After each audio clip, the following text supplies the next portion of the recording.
Bienvenidos. Esto es América Noticias bajo la dirección general de Carlos Vasallo.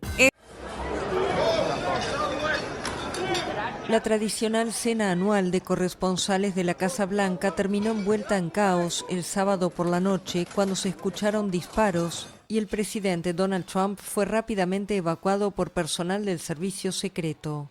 El tiroteo tuvo lugar luego del discurso de bienvenida y durante la cena, antes de una esperada intervención de Trump, que asistía a la gala por primera vez como presidente. Imágenes difundidas luego por el mandatario en su plataforma Truth Social muestran al tirador pasando corriendo por el control de seguridad ubicado fuera del salón donde tenía lugar la cena y a los guardias abriendo fuego contra el hombre.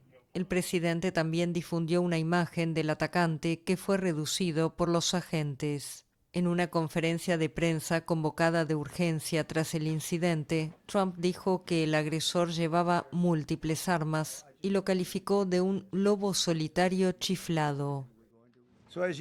Como saben, esta no es la primera vez en los últimos años que nuestra república ha sido atacada por un aspirante asesino que buscaba matar. Según Trump, un agente de seguridad recibió un disparo, pero su estado no era grave. La Fiscalía Federal informó que el sospechoso comparecerá el lunes ante la justicia, acusado de utilizar un arma de fuego y de agredir a un agente federal. El Hotel Hilton en Washington, donde se desarrollaba la cena, es el mismo donde en 1981 el entonces presidente Ronald Reagan resultó herido de bala durante un intento de asesinato.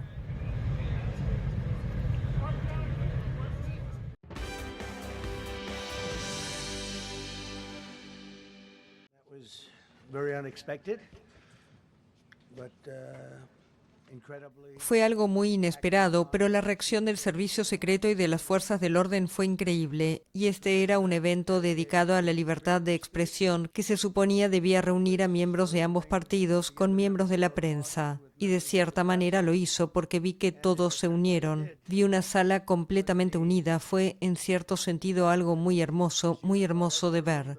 Un hombre arremetió contra un puesto de control de seguridad armado con varias armas y fue reducido por algunos miembros muy valientes del servicio secreto que actuaron con muchísima rapidez.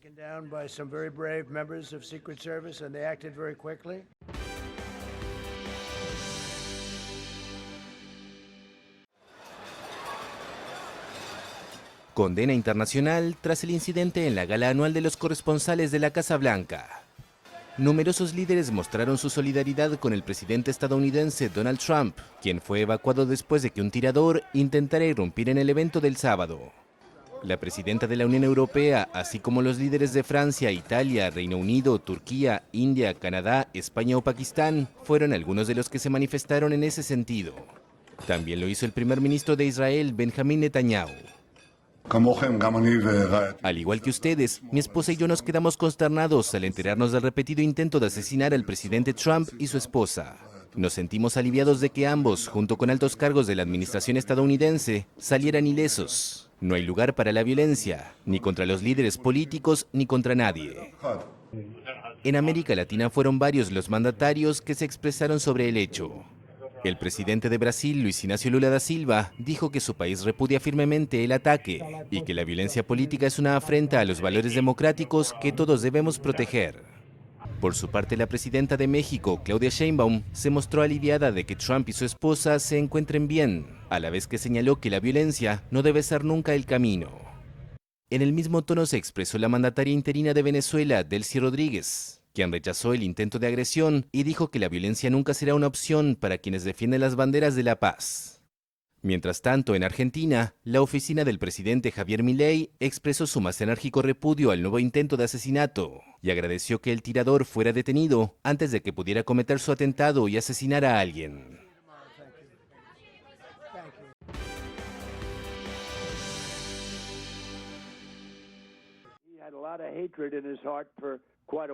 El presidente de Estados Unidos, Donald Trump, afirmó que el sospechoso del tiroteo en la gala de prensa del sábado escribió un manifiesto muy anticristiano.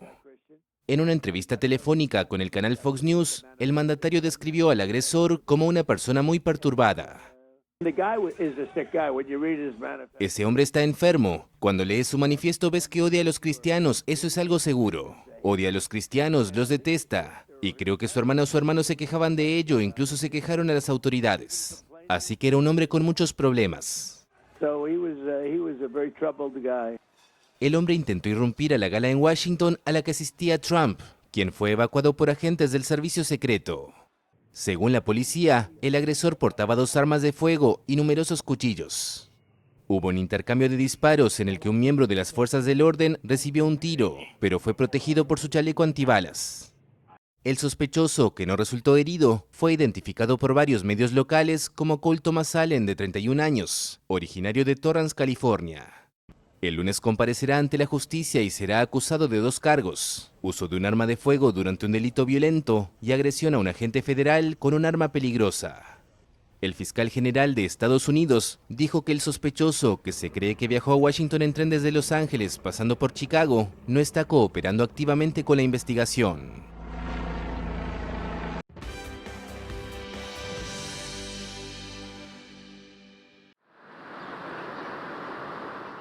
Un revés para los esfuerzos por alcanzar la paz entre Estados Unidos e Irán.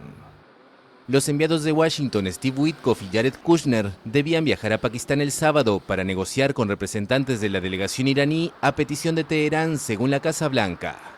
Pero el presidente Donald Trump dijo que canceló el viaje de los emisarios, argumentando que es demasiado tiempo viajando, demasiado trabajo.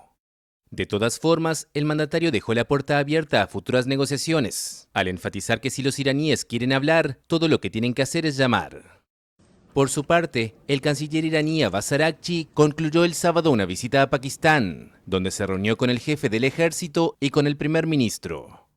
Según su ministerio, Araghchi expuso a sus interlocutores las posiciones de principio de su país sobre los últimos acontecimientos relacionados con el alto al fuego y el fin completo de la guerra.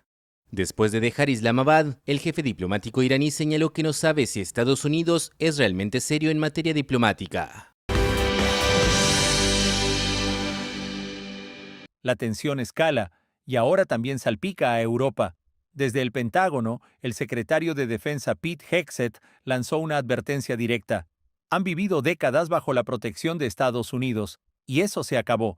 Un mensaje contundente que marca un giro en la relación transatlántica en medio de la crisis con Irán, y mientras sube la presión política, el músculo militar ya está en movimiento. Estados Unidos ha desplegado 3 portaaviones en Medio Oriente por primera vez desde 2003. El USS Abraham Lincoln, el USS Gerald R. Ford y el USS George H.W. Bush forman el núcleo de una operación sin precedentes recientes, acompañados por más de 200 aeronaves, 15.000 efectivos y decenas de buques de guerra. El objetivo es claro: forzar a Irán a negociar o enfrentar una escalada mayor.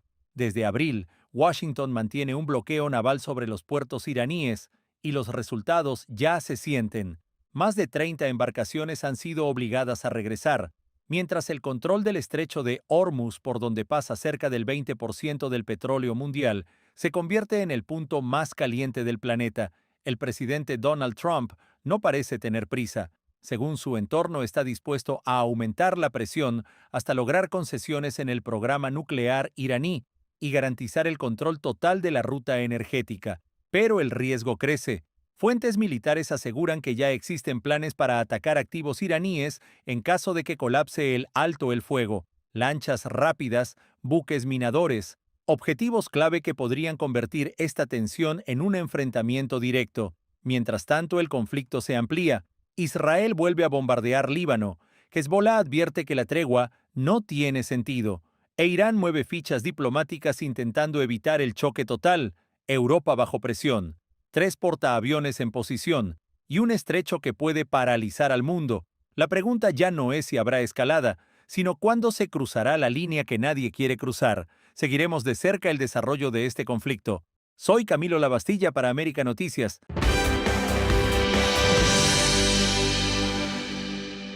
Cuba no tiene combustible y lo admite. El propio régimen reconoce que necesita al menos 8 barcos de petróleo como los enviados por Rusia para cubrir la demanda del país, y aún así la felicidad energética como la llamó el ministro del sector, será temporal, porque no hay nada concreto que garantice el suministro a largo plazo. Ya te dije, si son 8 barcos lo que nosotros necesitamos, incluyendo la economía, y nos llegó un barco con 100.000 toneladas, y bueno, lo estamos distribuyendo el 50% de lo que se necesita, nosotros vamos a llegar con esta situación y a partir de este barco se siguen haciendo gestiones. Estamos haciendo lo impensable para que haya un poco más de continuidad, pero solo con este barco tenemos hasta fin de este mes. Ese es el punto de partida y también la señal de alarma, porque mientras el país intenta sobrevivir con envíos puntuales de combustible, el gobierno ya está moviendo fichas en otra dirección: China. En medio de apagones constantes, crisis económica y un sistema eléctrico colapsado, el régimen avanza en una alianza estratégica con Beijing para buscar petróleo y gas dentro de la isla. El movimiento no es menor. Se trata de un acuerdo que pone en manos chinas el análisis del subsuelo cubano y con ello parte del futuro energético del país. La apuesta oficial es encontrar recursos propios, pero la dependencia tecnológica es evidente. El proyecto incluye la creación del primer Atlas Geoquímico de Cuba, un mapa detallado del subsuelo para identificar posibles yacimientos de petróleo y gas. También contempla estudios de minerales estratégicos y exploraciones de energía geotérmica. Pero hay un problema clave. Cuba no tiene la tecnología para hacerlo sola. Por eso, muestras geológicas ya están siendo enviadas a China, donde serán analizadas con equipos que la isla no posee. Es decir, el conocimiento técnico y el control real del proceso quedan fuera. Mientras tanto, la crisis sigue golpeando. Cuba necesita cerca de 100.000 barriles diarios de combustible, pero produce solo una parte. El resto depende de importaciones cada vez más inestables, especialmente tras la caída del apoyo sostenido de Venezuela. Y con China entrando al juego mañana, Cuba busca petróleo bajo tierra mientras su crisis sigue encendida en la superficie. Seguiremos informando. Soy Leticia Grau para América Noticias.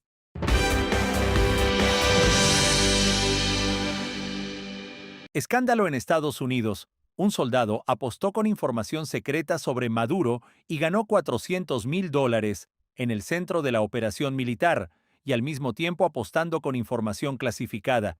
El caso de Gannon Ken Van Dyke sacude a Estados Unidos tras ser arrestado por convertir una misión de alto nivel en una jugada que le dejó más de $400,000 en ganancias. Según el Departamento de Justicia, Van Dyke no era un espectador.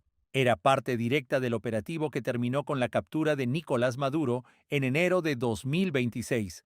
Mientras participaba en la planificación y ejecución de esa misión, comenzó a apostar en la plataforma Polymarket sobre el desenlace de la operación. Con apenas $33,000 invertidos, realizó al menos 13 apuestas sobre si Estados Unidos intervendría en Venezuela, si Maduro sería depuesto y si se activarían poderes de guerra.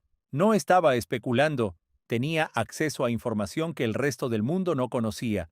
El resultado fue contundente, cerca de $410,000 en ganancias, pero lo que vino después complica aún más el caso. Según fiscales, el soldado intentó ocultar el dinero utilizando criptomonedas, transfiriéndolo a cuentas en el extranjero y modificando sus datos personales para evitar ser rastreado. Las autoridades aseguran que incluso pidió eliminar su perfil en la plataforma para borrar evidencia. Sin embargo, la cooperación de la empresa permitió reconstruir sus movimientos y llevar a su arresto. Ahora enfrenta cargos por fraude electrónico, uso indebido de información clasificada y transacciones ilegales. Podría enfrentar décadas en prisión si es declarado culpable. El escándalo va más allá del dinero. Pone en evidencia los riesgos de plataformas donde se puede apostar sobre eventos reales, incluyendo conflictos y decisiones militares, y deja una pregunta en el aire: ¿cuántos más podrían estar haciendo lo mismo desde dentro del sistema? Un soldado con acceso a secretos, una apuesta millonaria y un caso que revela cómo la seguridad nacional puede ser vulnerada desde adentro, informó Camilo Lavastilla para América Noticias.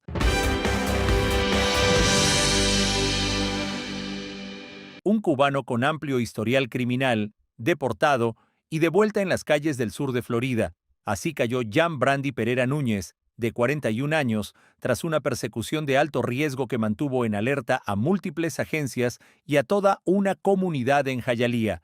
El arresto no fue simple. Fueron 2 días de tensión, helicópteros en el aire, unidades K-9 en tierra y más de 20 oficiales rodeando a un hombre que, según autoridades, no estaba dispuesto a rendirse. Todo terminó frente a una farmacia, con un despliegue policial que parecía de película. Pero la historia es aún más alarmante. Pereira Núñez no es un desconocido, es un cubano con antecedentes desde 2003, hurto mayor, robos con allanamiento, resistencia violenta al arresto y vínculos con narcotráfico, un perfil que ya había encendido las alarmas en el pasado. Fue deportado en septiembre de 2025, pero regresó ilegalmente a Estados Unidos, y desde entonces, según documentos federales, se convirtió en un fugitivo buscado. El caos comenzó cuando intentaron detenerlo en una carretera del sur de Florida.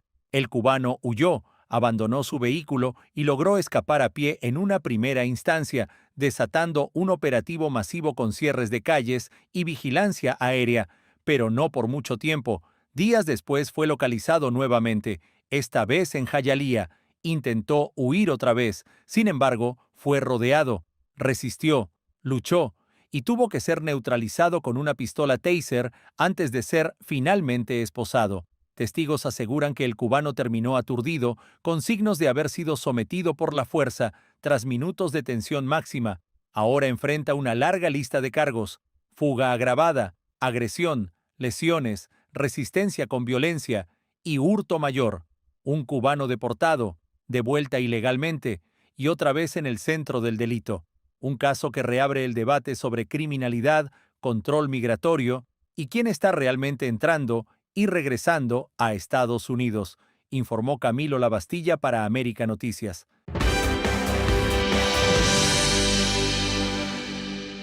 Estamos pidiendo toda la información y revisando pues si hay alguna violación a la ley. No teníamos conocimiento de que hubiera un trabajo directo entre el estado de Chihuahua y personal de la Embajada de los Estados Unidos en México. La tensión entre México y Estados Unidos sube de nivel, y ahora con un ingrediente explosivo: la muerte de 2 agentes de la CIA en territorio mexicano. Un caso que no solo sacude la cooperación bilateral, sino que abre preguntas incómodas sobre operaciones encubiertas en plena guerra contra el narcotráfico.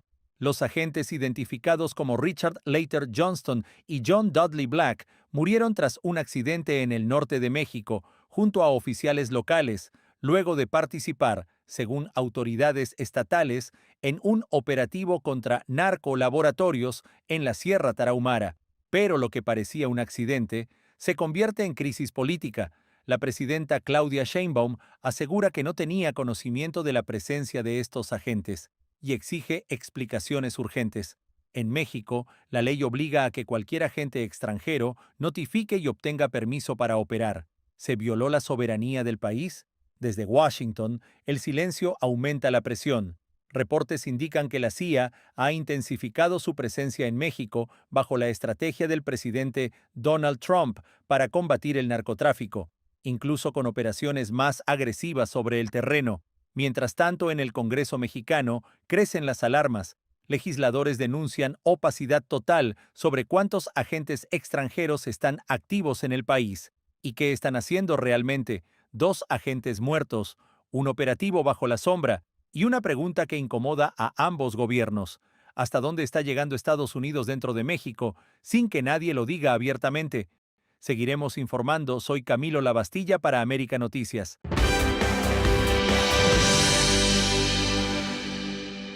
Quiero alzar mi voz por muchas personas en Cuba que están viviendo una agonía muy silenciosa. La de necesitar un medicamento del cual dependen sus vidas. No hay medicinas, no hay insumos, y cada día la situación empeora. En Cuba, conseguir un simple antibiótico o un analgésico se ha convertido en una carrera desesperada contra el tiempo. Pacientes crónicos como diabéticos enfrentan un riesgo real. Sin tratamiento, simplemente no hay opciones. Familias recorren farmacias vacías, hospitales sin recursos y terminan en el mercado negro, donde los precios son imposibles. La decisión es brutal: comprar medicamentos o comer. Esa es la realidad que hoy se vive dentro de la isla Y mientras eso ocurre, el gobierno de Miguel Díaz-Canel habla de avances tecnológicos y modernización en hospitales. Garantiza el acceso totalmente inclusivo de cualquier paciente a los sistemas más desarrollados de salud que tenemos en el país y nos permite también compartir conocimiento, ir buscando una estandarización y una homologación de todos esos saberes. Un discurso que muchos cubanos sienten completamente alejado de lo que están viviendo. Las denuncias no paran y reflejan el nivel de desesperación en la calle. La realidad es otra. No todos pueden pagar y muchas veces la decisión es cruel. O mueres por no tener medicamentos o eliges alimentar a tu familia. La creadora de contenido Cici Aguilera lo resume sin filtros: la agonía de no encontrar medicamentos, de depender de un mercado informal y de ver cómo la salud se convierte en un lujo. Mientras tanto, en hospitales del país la situación sigue deteriorándose. Pacientes durmiendo en el suelo, falta de materiales básicos, tratamientos interrumpidos y médicos obligados a improvisar sin recursos. A esto se suman apagones de hasta 20 horas, que dejan equipos fuera de servicio y limitan aún más la atención. Incluso organismos internacionales han tenido que intervenir con ayuda humanitaria, una señal clara de que el sistema está bajo una presión extrema. La contradicción es cada vez más evidente: un discurso oficial que habla de avances frente a una población que no consigue lo más básico para sobrevivir, una crisis que se siente en cada hospital, en cada familia, y que deja una pregunta inevitable: ¿cómo se habla de progreso cuando lo esencial simplemente no aparece? Informó Camilo Lavastilla para América Noticias. Ahora Estados Unidos niega querer sustituir a Irán por Italia en el Mundial, después de la polémica que sacudió al mundo del fútbol, donde sectores cercanos a Donald Trump impulsaron la idea de sacar a Irán del Mundial y reemplazarlo por Italia, una propuesta rechazada de inmediato por la FIFA y por el propio gobierno italiano. Ahora Estados Unidos sale a aclarar su postura tras el caos generado y pone paños fríos a una controversia que mezcló política, deporte y tensiones internacionales. Estados Unidos no pretende excluir a Irán del Mundial de Fútbol de 2026, declaró el jueves el secretario de Estado Marco Rubio, después de que un funcionario estadounidense mencionara la posibilidad de incluir a Italia, que no logró clasificarse. No sé de dónde sale eso, salvo de la especulación de que Irán podría decidir no venir y que Italia ocuparía su lugar, pero eso sería si ellos deciden no venir por su cuenta, porque decidieron no venir. Lo que no pueden hacer es traer a un montón de terroristas de la Guardia Revolucionaria Islámica a nuestro país y fingir que son, ya sabes, periodistas y preparadores físicos. No querríamos afectar a los atletas. Las especulaciones surgieron tras declaraciones de un asesor de Donald Trump al Financial Times, quien dijo haber sugerido al presidente estadounidense y al presidente de la FIFA, Gianni Infantino, reemplazar a Irán por Italia en el torneo previsto del 11 de junio al 19 de julio. La selección de Irán ha quedado en el centro de la atención por las tensiones derivadas de la guerra de ese país con Estados Unidos y las restricciones migratorias vigentes. Washington sostiene que estas medidas no afectan a los futbolistas, aunque han reavivado dudas sobre el acceso de acompañantes de la delegación y aficionados iraníes al país durante el torneo, del que México y Canadá también son coorganizadores. A mediados de marzo, sin embargo, Trump había estimado que la selección iraní no estaría a salvo si venía a Estados Unidos, donde disputará sus 3 partidos de la fase de grupos en Los Ángeles y Seattle. El presidente del Comité Olímpico Nacional italiano, Luciano Bonfiglio, aseguró que se sentiría ofendido si Italia se clasificara de esta manera. La escuadra azzurra no participará en el Mundial por tercera vez consecutiva tras quedar eliminada por Bosnia-Herzegovina a finales de marzo en la repesca de la eliminatoria europea. Al ser consultada por la AFP, la Instancia Mundial del Fútbol remitió a las recientes declaraciones de Infantino, quien dijo a finales de marzo que Irán estará en el Mundial. Al inicio del conflicto desencadenado por Estados Unidos e Israel el 28 de febrero, Irán había planteado un boicot a la competencia, antes de solicitar a la FIFA que trasladara sus partidos a México, pero el organismo mundial descartó esa opción. El reglamento de la FIFA confiere a la organización la facultad de decidir por sí sola las medidas a tomar si un equipo se retirará del torneo. Un informe de AFP para América Noticias. Este es un mensaje de William Díaz Joyería. Para que estés mejor informado, te dejamos con nuestras noticias en un minuto. Griselda Tarragó Escobar, una cubana de 49 años de Holguín, agradeció emocionada la donación de un fogón infrarrojo que le permitirá cocinar sin mojarse bajo la lluvia y sin exponerse tanto al humo. Hasta ahora, la mujer tenía que improvisar la comida en un fogón al aire libre para alimentar a su nieta enferma, una niña de 6 años con enfermedades crónicas. En el video, Griselda explica que la ayuda llegó gracias al proyecto solidario Mi Ciudad Tiene un Principito, que reunió donaciones para mejorar las condiciones de la familia. La lista de artículos entregados incluye también una cama, refrigerador, ollas, ventilador y otros equipos básicos, con un valor total de 234,000 pesos cubanos. El caso ha tocado fibras porque muestra hasta qué punto la vida diaria en Cuba depende de la solidaridad ciudadana para resolver necesidades elementales. Más allá del gesto puntual, la historia refleja la precariedad extrema de muchas familias que cuidan enfermos sin recursos estables ni respaldo suficiente. El gobierno cubano rechazó cualquier ultimátum de Estados Unidos para liberar presos políticos, y dejó claro que ese tema no formará parte de las negociaciones bilaterales. El embajador Ernesto Soberón Guzmán dijo que los asuntos internos de la isla no están en la mesa y que Cuba no aceptará presiones sobre su sistema legal. La respuesta llega después de que Washington, según reportes de prensa, exigiera la liberación de figuras de alto perfil como Luis Manuel Otero Alcántara y Michael Osorbo. La polémica se intensificó porque la administración Trump habría dado un plazo de 2 semanas para cumplir esa exigencia, en el marco de una reunión secreta celebrada en La Habana el 10 de abril. Desde Washington, el Departamento de Estado advirtió que la isla tiene una pequeña ventana para hacer un trato, mientras La Habana insiste en que no hubo ultimátum. El intercambio sube la tensión en un momento de crisis energética, presión diplomática y conversaciones todavía muy frágiles entre ambos gobiernos. Un video difundido en México muestra el momento en que una suegra habría disparado contra Carolina Flores Gómez, ex reina de belleza de Baja California, y terminó confirmando su presunto papel en el crimen. La víctima murió en un departamento de Polanco, donde recibió impactos de bala en la cabeza y en el pecho, mientras su pareja y la madre de él estaban presentes. ¿Qué te pasa? No, que mi familia. Tu familia es mía. Tú eres mío y ella es tú. ¿Qué te pasa, loca? No mames, ¿qué te pasa? Eres mío y ella es tú.